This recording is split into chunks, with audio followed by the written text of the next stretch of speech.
Hello అండి, నమస్తే. నేను మీ సంధ్య. వెల్కమ్ టు సంధ్యాస్ ఒంటరి పుస్తకం. ఈరోజు మన వీడియోలో అమ్మవారికి ప్రసాదానికి టైం ఎక్కువ లేనప్పుడు ఇలా తక్కువ టైంలోనే చాలా సింపుల్గా ఈ గోధుమ రవ్వతోటి ఈ స్వీట్ ప్రసాదాన్ని ఒకసారి ట్రై చేయండి. చాలా టేస్టీగా ఉంటుంది. అంతేకాకుండా చాలా సింపుల్గా మనం చేసేసుకోవచ్చు. మీరు కనుక ఫస్ట్ టైం మన ఛానల్ని చూస్తున్నట్లయితే మన ఛానల్ని తప్పకుండా సబ్స్క్రైబ్ చేసుకోండి. ముందుగా ఒక కళాయి పెట్టుకొని అందులోకి 2 టేబుల్ స్పూన్ల వరకు నెయ్యి అనేది వేసేసుకొని, నెయ్యి అనేది కొంచెం హీట్ అయిన తర్వాత అందులోకి కొన్ని డ్రై ఫ్రూట్స్ని ఇలా సన్న ముక్కల్లా కట్ చేసి తీసుకోండి. వీటన్నిటిని ఒకసారి ఫ్రై చేసుకున్న తర్వాత ఇందులోకి 1 కప్ వరకు గోధుమ రవ్వని వేసుకోవాలి.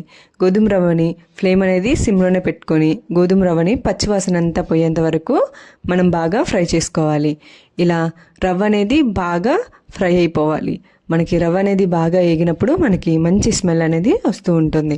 ఇక్కడ నేను చూపిస్తున్న విధంగా రవ్వ అనేది బాగా ఫ్రై అయిపోవాలి.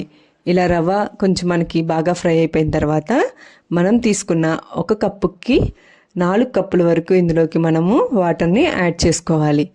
ఇలా 4 కప్పుల వరకు నీళ్ళని మనము ఇందులోకి తీసుకొని ఒకసారి అంతా కలిసే విధంగా కలబెట్టుకొని ఇలా ఒకసారి బాగా మనం కలిదిప్పుకోవాలి. ఇలా కలిదిప్పుకొని మూత పెట్టుకొని ఫ్లేమ్ అనేది సిమ్లోనే ఉంచుకొని ఈ రవ్వని మనము బాగా ఉడికించుకోవాలి.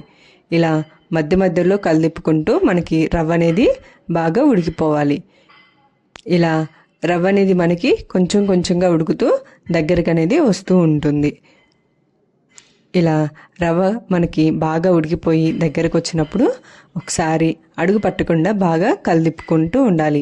ఇలా రవ్వ అనేది మనకి బాగా ఉడికిపోయిన తర్వాత ఇందులోకి 1 కప్పు వరకు బెల్లాన్ని యాడ్ చేసుకోవాలి. ఇలా బెల్లం యాడ్ చేసుకొని ఒకసారి అంతా కలిసే విధంగా బాగా కలబెట్టుకోవాలి.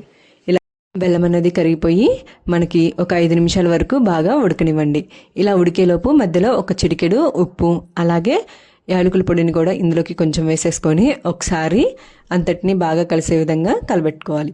మనకి బెల్లం అనేది కూడా పూర్తిగా ఉడికిపోయిన తర్వాత ఇందులోకి 1 టేబుల్ స్పూన్ వరకు నెయ్యి అనేది వేసుకుంటే మనకి చేతికి అనేది అంటుకోకుండా ప్రసాదం అనేది చాలా బాగుంటుంది.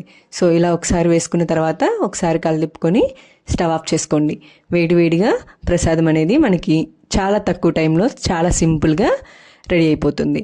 సో మీరు కూడా ఈ గోధుమ రవ్వతోటి ఇలా ట్రై చేసి ఎలా ఉందో నాకు కామెంట్ చేయండి. మీకు కనుక నచ్చినట్లయితే లైక్ చేయండి, షేర్ చేయండి. మరిన్ని వీడియోస్ కోసం తప్పకుండా మన ఛానల్ని సబ్స్క్రైబ్ చేసుకోండి. Thank you for watching.